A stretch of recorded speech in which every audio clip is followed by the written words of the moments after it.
우리 그리스도인들은 하나님의 은혜가 없이는 살 수 없는 사람들입니다.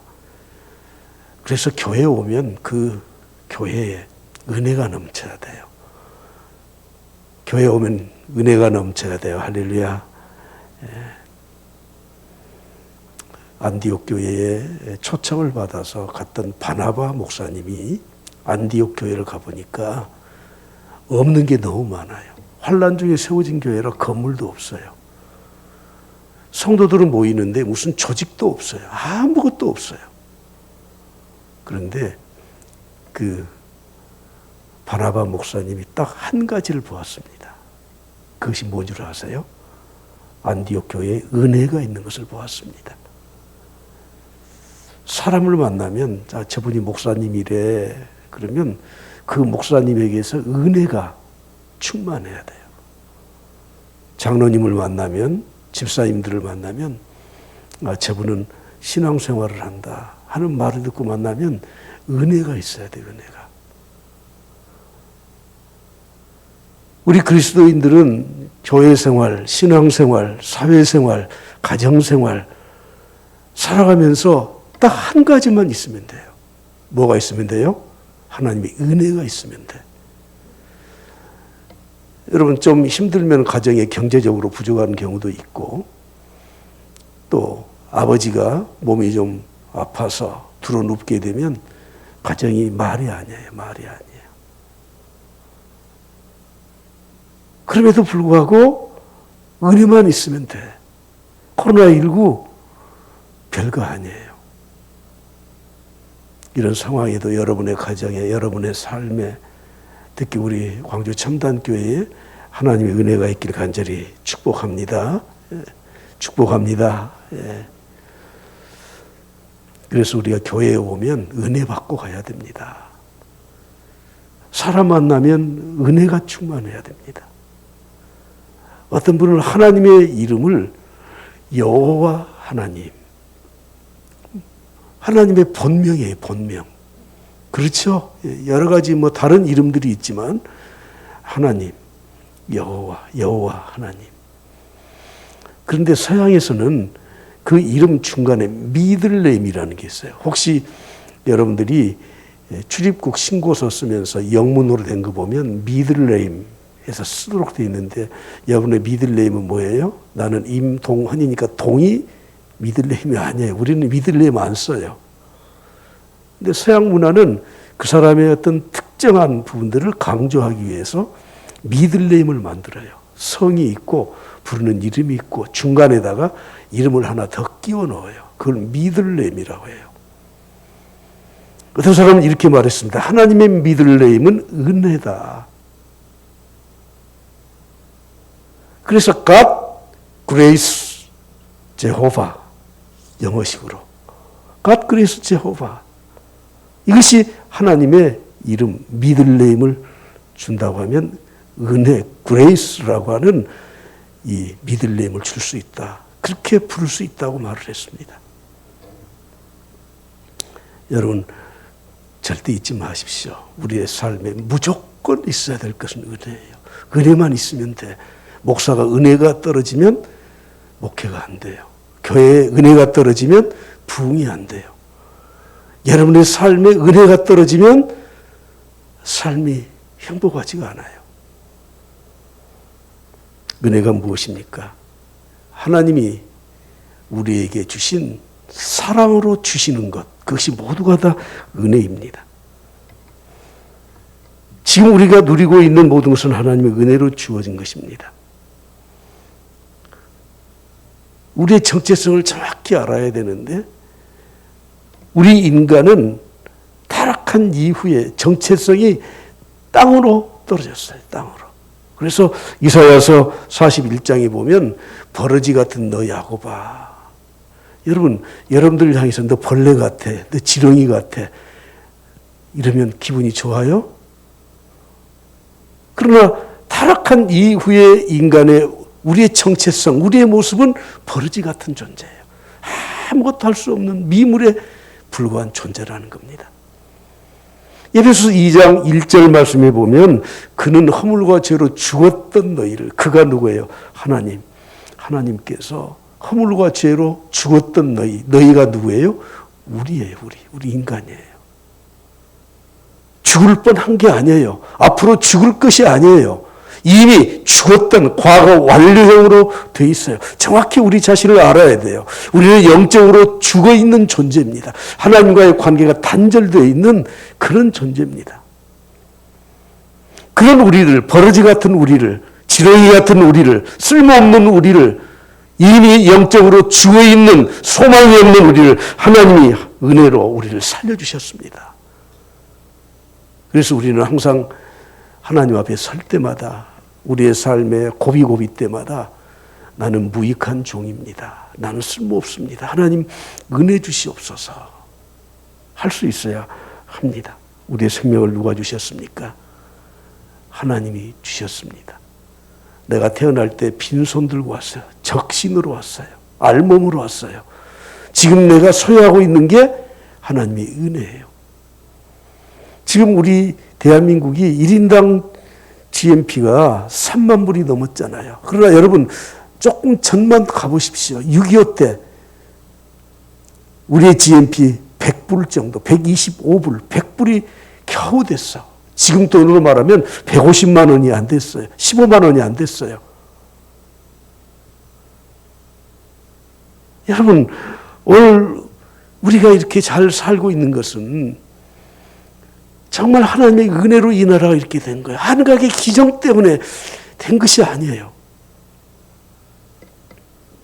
하나님이 나를, 무용지물인 나를 사용해 주신 것도 하나님의 은혜인 줄 믿습니다. 그런데 이 은혜를 어디 가서 누릴 수 있고 이 은혜를 어디에서 체험할 수 있습니까? 세상에서요. 요즘 청와대 말을 하면 별로 좋아하지 않는 분도 가끔 있는데 청와대에서 하나님의 은혜를 체험할 수 있습니까? 오직 은혜의 보좌, 하나님의 교회, 하나님의 말씀, 하나님 앞에서 이 은혜를 체험할 수 있는 겁니다. 누가복음 15장의 둘째 아들을 우리가 탕자로 비유하잖아요. 이 둘째 아들인 탕자가, 방탕한 아들이 아버지의 품을 떠났습니다. 자기 멋대로 살기 위해서. 가지고 간 돈 다 버리고, 그리고 나서 거지가 됐어요. 먹고 살아야 되잖아요. 그래서 그 이방 지역에 돼지 치는 농장에 가서 돼지 치면서 살아요. 근데 그 해에는 흉년이 들어서 돼지 먹을 사료도 부족해. 그래서 돼지들이 먹는 쥐염 열매라고 하는 그걸 주면서 자기가 배를 채우다가 그것도 제대로 못 먹어서 흙이 져요.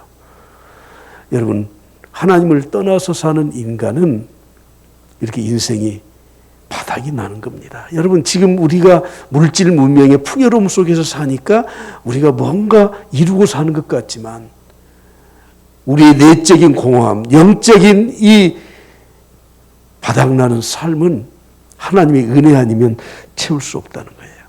이 탕자가 내가 왜 이렇게 살지? 그래서 누가복음 15장에 보면 이에 스스로 돌이켰다고 되어 있어요.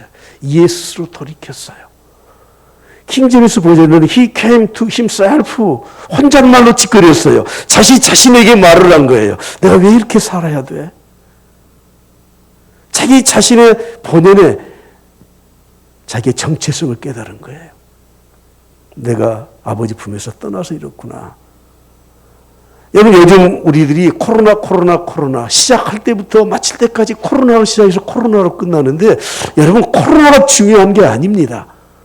이런 때 하나님의 은혜가 있어야 되는데 내가 이런 어려운 환경 속에서 힘든 상황 속에서 나에게 하나님의 은혜가 있는가? 내 스스로를 돌이켜봐야 됩니다. 코로나라고 해서 이렇게 살면 안 되는데 내가 힘들다고 해서 이렇게 은혜를 바닥나게 해서 살면 안 되는데 하는 마음으로 돌아오지 않으면 해결책이 없다고 하는 거예요. 하나님의 은혜를 우리에게 주신 것이 얼마나 많습니까? 우리의 생명을 주셨습니다. 내가 하나님의 은혜로 구원받았습니다. 지렁이 같은 야곱과 같이 보잘것없는 그런 인생이지만 하나님의 은혜로 내가 예수님을 닮아갈 수 있고 하나님의 은혜로 힘들게 어렵게 사는 이 고난 중에서도 강한 힘을 하나님이 나에게 주십니다. 나 같은 죄인을 불러주셔서 직분을 주시고 사명을 주셨습니다. 하나님의 은혜로 그 직분을 감당하도록 했습니다. 이렇게 어려울 때 하나님의 은혜를 의지하게 되면 내가 강한 군사로 우뚝 서게 되는 것입니다. 내가 이 땅에서 무엇인가 주임을 위해서 조금이라도 했다면 하나님의 은혜로 하늘의 상급을 우리에게 주십니다. 바울 사도는 그래서 이렇게 고백합니다. 나의 나 된 것은, 사도 바울 스스로 지금 내가 이렇게 살아가는 것은, 내가 선교사로 사는 것은, 이렇게 핍박을 당하고 어렵게 살지만 그러나 이 모든 것을 이겨나가는 것은, 나의 나 된 것은 오직 하나님의 은혜로다. 할렐루야, 할렐루야. 예. 그래서 오늘 본 말씀에 말씀합니다. 16절 보십시오. 그러므로 우리는 긍휼하심을 받고 때를 따라 돕는 은혜를 얻기 위하여, 다 같이 시작. 은혜의 보좌 앞에 담대히 나아갈 것이니라. 담대하게 나아가라. 은혜의 보좌라는 게 있다. 그 은혜의 보좌 앞으로 우리가 담대히 주저하지 말고 용기 내어서 나아가라. 이렇게 말씀하고 있습니다. 은혜의 보좌가 어떤 곳입니까? 히브리서는 히브리인들에게 1차적으로 썼던 서신서예요. 히브리인이 누구죠? 유대인이에요. 유대인들은 종교적 배경을, 그들의 삶의 배경을 구약 성경에 두고 있어요. 은혜의 보좌는 지성소를 말하는 겁니다. 지성소를 다른 말로 시은소, 베풀시, 은혜의 은혜를 베풀어 주는 곳, 시은좌, 하나님의 보좌가 있는 곳. 우리가 알다시피 이 성소, 지성소, 시은소는 아무나 못 들어가요. 제사장만 들어가. 그런데 더군다나 지성소는 대제사장만, 그것도 하나님이 지정하시는 이 속죄일에 1년에 한 번씩만 들어가요. 아무도 못 들어가는 곳이에요. 구약시대는 그랬어요. 그러나 주님이 십자가에서 모든 것을 다 이루어 주셨기 때문에, 테텔레스타이, 모든 것을 다 이루어 주셨기 때문에, 지불해 주셨기 때문에 우리 모두는 직접 예수 그리스도의 이름을 힘입어서 은혜의 보좌 앞에 나아갈 수 있습니다. 담대히 나아갈 수 있습니다. 당당하게 나아갈 수 있습니다. 할렐루야. 그러므로 오늘 우리는 은혜의 보좌 앞으로 나아가야 합니다. 때를 따라 돕는 은혜라고 말씀하지 않습니까? 때를 따라서 어느 때든지 누구든지 모든 상황에서 항상 하나님의 은혜의 보좌 앞에 나아가라. 이렇게 말씀하고 있습니다. 에베소서 2장 8절에 이렇게 말씀하고 있습니다. 너희는 그 은혜에 의하여, 하나님의 은혜에 의하여 믿음으로 말미암아 믿음을 통해서 구원을 받았다. 이것은 나에게서 난 것이 아니에요. 인간에게서 난 것이 아니에요. 하나님의 선물이라고 말씀합니다. 우리 믿는 성도들은, 하나님의 자녀들은 누구든지 십자가를 의지해서 믿음으로 말미암아 구원을 받은 우리들은 어느 때든지 시도 때도 없이 필요할 때마다 누구든지 은혜의 보좌 앞에 나아갈 수 있는 자격을 얻었다는 겁니다. 그래서 은혜의 보좌 앞에 담대하게, 당당하게 주저하지 말고 나아가라고 말씀하고 있습니다. 에베소서 3장 12절에서도 이렇게 말씀하고 있습니다. 우리가 그 은혜 안에서 그 믿음으로 말미암아 담대함과 확신을 가지고 하나님께 나아감을 얻었느니라.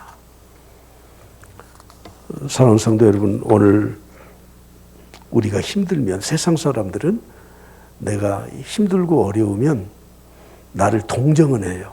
그런데 점점 멀어져요.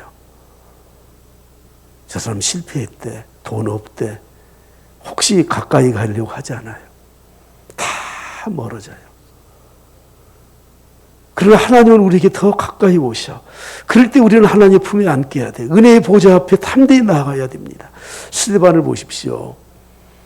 순교를 당하지 않습니까? 사람들이 돌을 들고 스데반을 치러 와요. 스데반은 고개를 들고 하늘 보좌를 봅니다. 하나님이 하늘 보좌, 은혜의 보좌를 보여주셨어요. 찬란하게 빛나는 하나님의 영광의 보좌를 보았습니다. 그 옆에 예수 그리스도가 서신 것을 보았습니다. 스데반이 어떻습니까? 죽음을 두려워합니까? 그의 얼굴빛이 천사의 얼굴빛처럼 빛이 나요. 그리고 자기를 향해서 돌을 들고 치러 오는 그 자들을 위해서 용서를 해줘요. 축복을 해줘요. 오히려. 여러분, 요즘처럼 힘들고 어렵고 우리의 정서가 메말라가고 누구나 다 안 된다, 힘들다 하는 이런 말을 할 때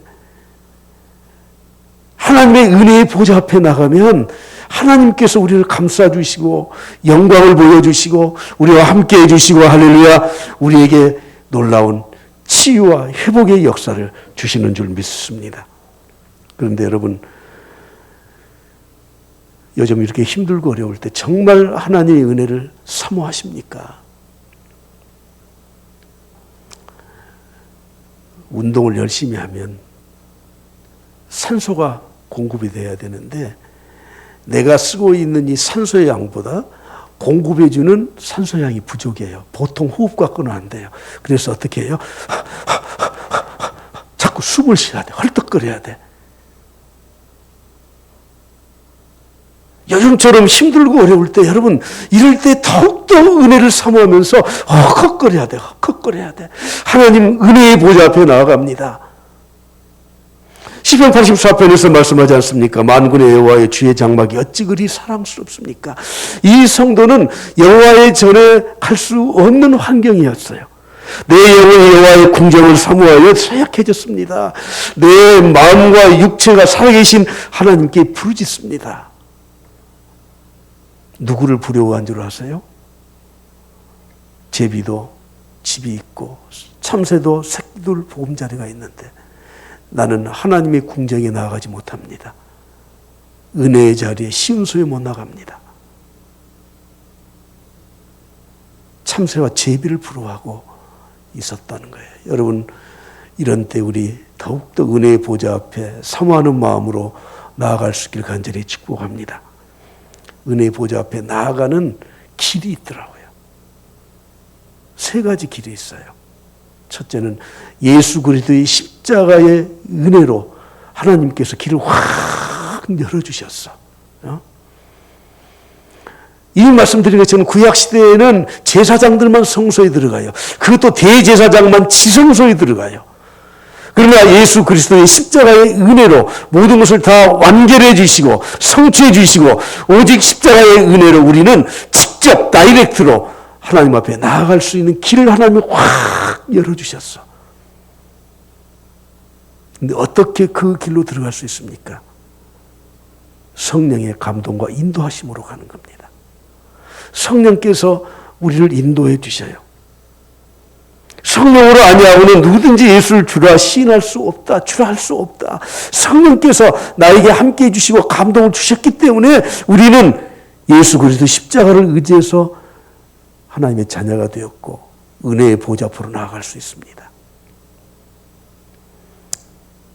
그렇게 해서 은혜의 보좌 앞에 가면 무엇이 있는 줄 아세요? 그곳에는 생명수 강이 흐르는 하나님의 말씀이 있어요. 말씀이. 성령님은 항상 우리를 하나님의 보좌 앞으로 인도해서 하나님의 말씀이 생각나게 하셔요. 사도 바울이 3차 선교를 마치고 예루살렘에 가서 보고를 하려고 가는 도중에 꼭 보고 싶은 사람들이 있었습니다. 에베소 교회 성도들이에요. 그래서 에베소를 가려고 그렇게 계획을 세웠는데 도저히 갈 수가 없어. 사람을 보냈습니다. 내가 언제쯤 그 가는 길목에 가게 될 텐데 너희들이 거기에 와서 나 좀 만났으면 좋겠다. 그래서 에베소의 장로들이 사도 바울의 선교여행을 마치는 마지막 그 길목에서 만났습니다. 사도행전 20장 32절에 이렇게 말씀합니다. 지금 내가 여러분을 주와 다음에 무엇에 그 은혜의 말씀에 부탁하노니. 우리 주님의 역사하심 은혜의 보좌는 하나님의 말씀과 동일한 거예요. 동일해요. 안디옥 교회의 초대 목회자로 바나바라고 하는 사람이 초청을 받아서 갔습니다. 핍박의 시대니까 안디옥이라고 하는 이방 지역에 복음이 전해져서 믿는 사람들이 많이 있어요. 그래서 그곳에 목회를 해야 되는데 목회자가 없어서 바나바를 초청해서 가보았습니다. 바나바 목사님이 그곳에 가서 보니까 여러분 교회 건물이 있어요? 없어요. 없어. 다 그때는 가정교회예요. 그곳에 무슨 조직이 있어요? 없어요. 요즘처럼 우리 예배 쳐서 이런 악기나 예배에 이런 도구들도 없어. 그런데 그 바나바 목사님이 딱 한 가지를 보았어요. 그곳에 은혜가 있음을 보았어요. 은혜가. 여러분 교회는 은혜면 전부 다 되는 겁니다. 믿는 사람들은 은혜가 있으면 다 되는 겁니다. 세상의 지위와 경제적인 부와 풍요로움과 세상의 모든 것을 가졌을지라도 우리 믿는 사람들이 사람들에게 은혜가 떨어지면 그것은 인생 바닥이 되는 겁니다. 성령님은 예수 그리스도께서 이뤄놓으신 그 바로 구원의 길을 통해서 우리를 하나님의 보좌 앞으로 인도하시고 그리고 그 은혜의 보좌에서 흘러나오는 생명의 강수인 말씀을 우리에게 풍성하게 주시는 분이십니다. 바울사가 그래서 에베소 교회 장로들에게 주와 및 은혜의 말씀의 교회를 부탁한다. 그렇게 하고 예루살렘으로 떠나게 되었던 것입니다. 여러분 이럴 때 우리는 기회로 삼아야 돼요. 하나님의 은혜의 보좌 앞에 들어갈 수 있는 기회, 말씀을 깊이 묵상할 수 있는 기회, 그 말씀을 암송할 수 있는 기회. 이번에 신방을 하면서도 성도들과 교제를 나누면서 그분들의 기도의 제목과 부탁하는 것들이 있더라고요. 목사님, 금년에는 꼭 성경 창세기부터 요한계시록까지 일독을 하고 싶어요. 성경 일독이 얼마 남지 않았는데 내가 이번에는 필사를 하려고 준비하고 있어요. 주일학교 어린 아이들에게 성경 프로그램을 가지고 그들이 성경 말씀을 들을 수 있도록 말씀을 읽어줘요. 죄송합니다. 은혜의 보좌 앞에 깊이 나오고 이럴 때 눈물로 기도하고 말씀에 가까이 하신 분들 저는 모르겠어요. 하나님 말씀하셨으니까 제가 선포해 드릴 겁니다. 잘 될 겁니다. 엄청나게 잘 될 겁니다. 그렇지 않으면 저는 목회할 필요가 없어요.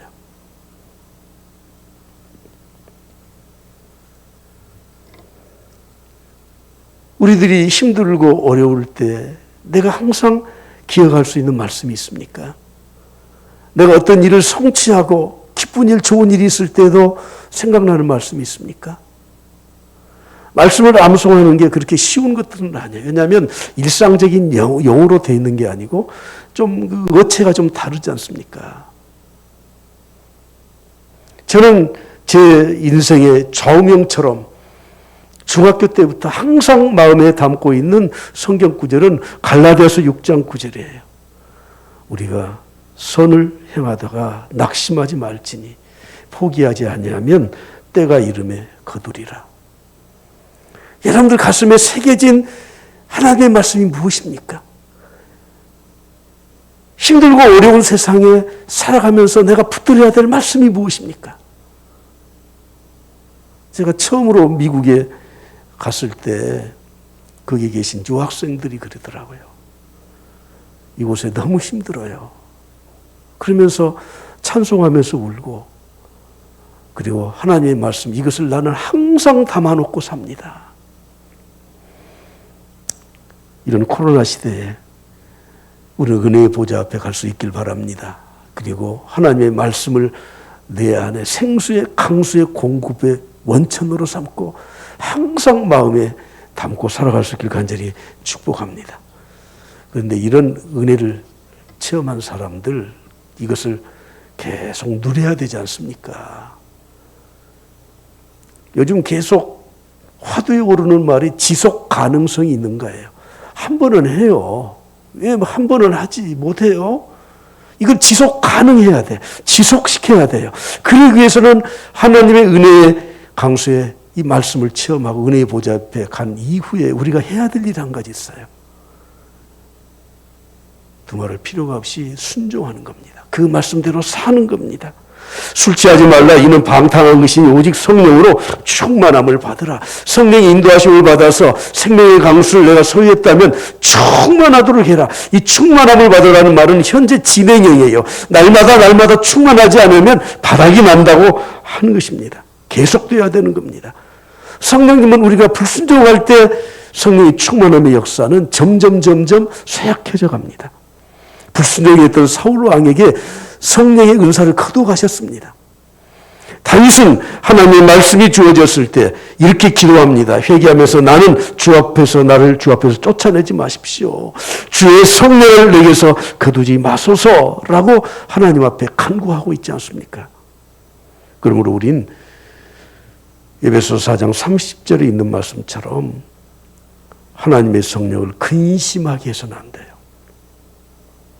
그러면 성령님이 내 안에 충만함의 역사가 점점 떠나가요. 내가 성령을 받은 이후에, 하나님의 자녀가 된 이후에 성령은 내 안에 거주하셔서 절대 안 떠나요. 내 주라고 해요. 그 성령이 내 주. 그러나 그 충만함이, 성령을 근심하게 하면 충만함이 점점 줄어들어요. 성령이 내 안에서 고통을 받아요. 하나님의 고통을 받습니다. 그런데 여러분, 에베소서 4장 30절 이전에 나와 있는 25절부터 있는 말씀을 자세히 보시면 이렇게 말씀합니다. 너희를 거짓 버려라. 참된 것을 말해라. 그렇지 않으면 성령이 근심하실 것이다. 분을 내어도 죄를 짓지 말라. 화내지 말고 성질 부리지 말고 그것 가지고 죄 짓지 마라.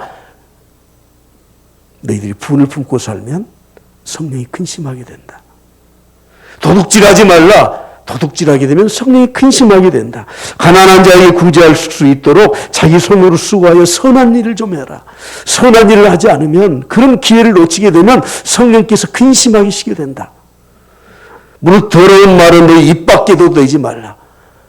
사람을 증오하고 미워하고 음해하고 이런 말들 하지 마라.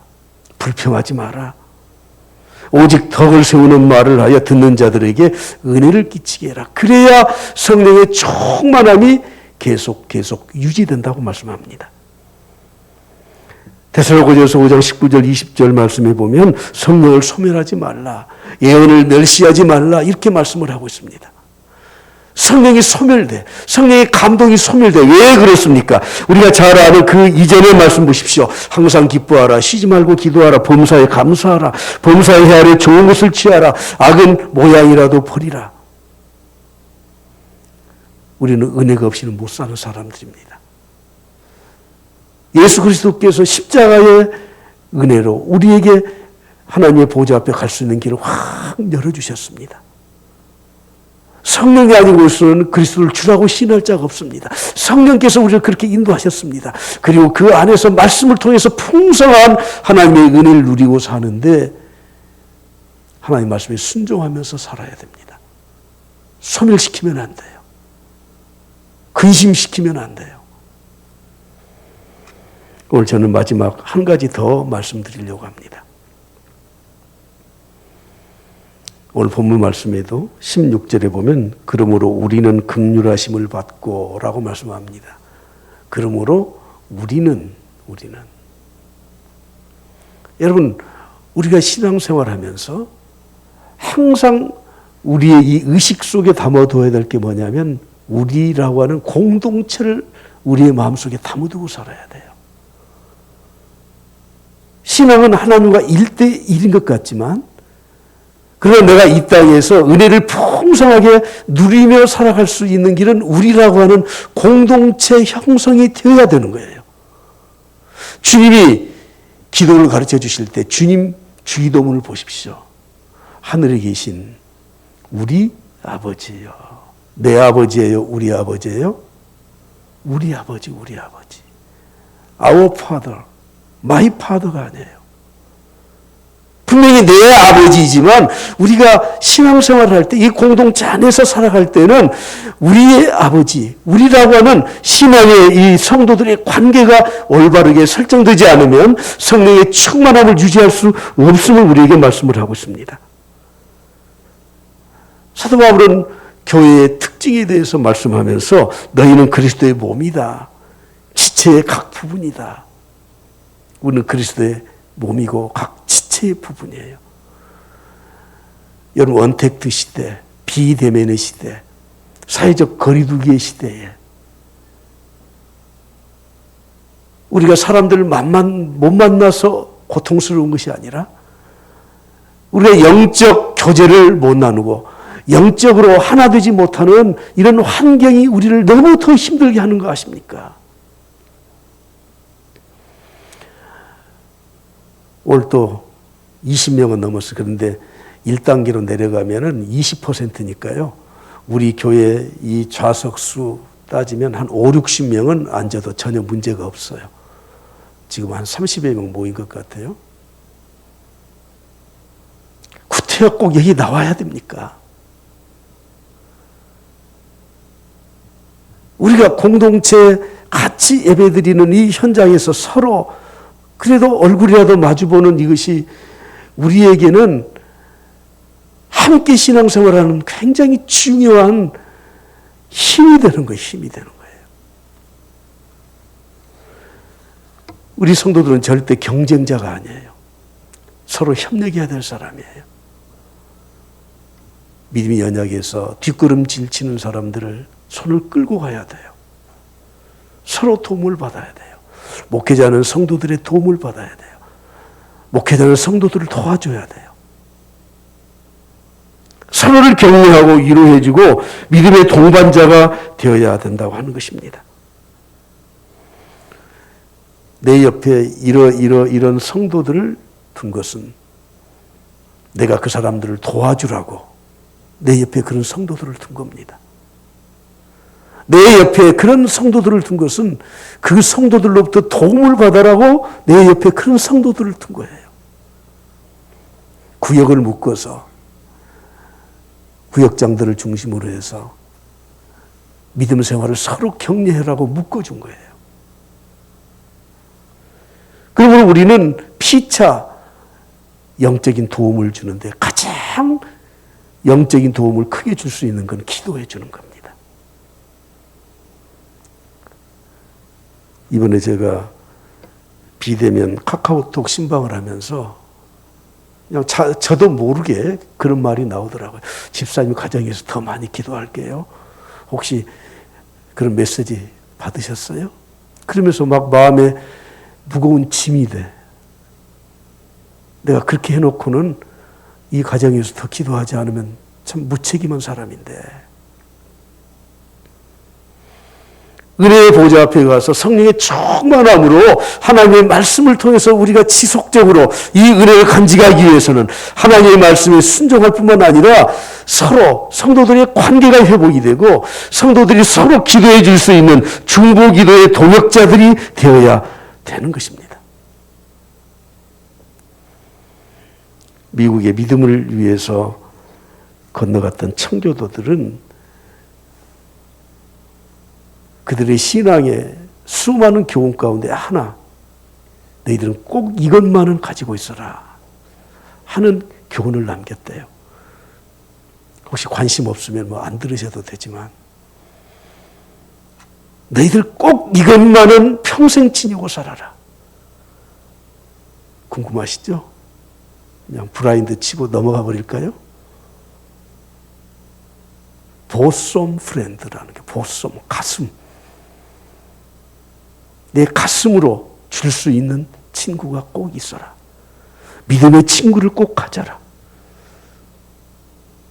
요즘은 절친이라는 말을 쓰는데 여러분 서로 위로해 주는 사람, 기도해 주는 사람, 무조건 내 말에 일단 동의를 하고 나를 도와주는 사람, 내가 실수해도, 내가 혹시 죄를 지어도, 내가 넘어져도 일단은 나를 비난하지 않는 사람, 내가 어렵고 힘들 때 그것을 사람들에게 막 퍼뜨리고 그것 가지고 그냥 시비 거는 사람이 아니라, 내가 잘못했을지라도, 내가 넘어졌을지라도 무조건 내 편에 서서 나를 일으켜 세워주고 나를 위로해주는 믿음의 친구는 제발 좀 한 명 가져라.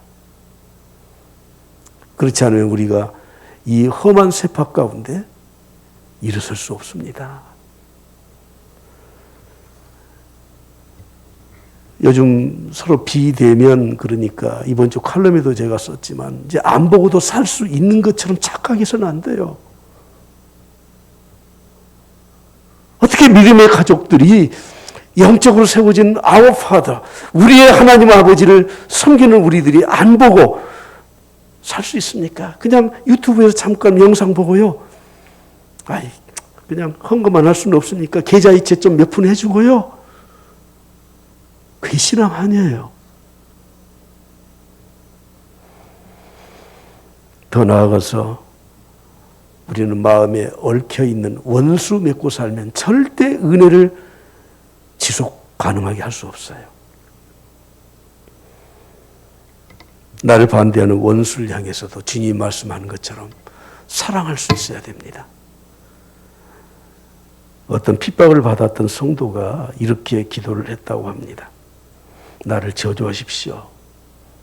당신이 나를 저주할수록 나는 당신을 더 사랑할 것입니다. 나에게 침을 뱉으십시오. 나는 당신에게 사랑의 숨결을 내뿜어 줄 것입니다. 나를 때리십시오. 내 신음소리로 사랑을 고백할 것입니다. 나를 찌르십시오. 나는 당신을 사랑한다고 절규할 것입니다. 나를 사자의 먹잇감으로 던지십시오. 나는 기꺼이 사랑의 제물이 될 것입니다. 나를 불태우십시오. 나의 사랑의 열기로 당신의 증오하는 그 가슴을 녹여드리겠습니다.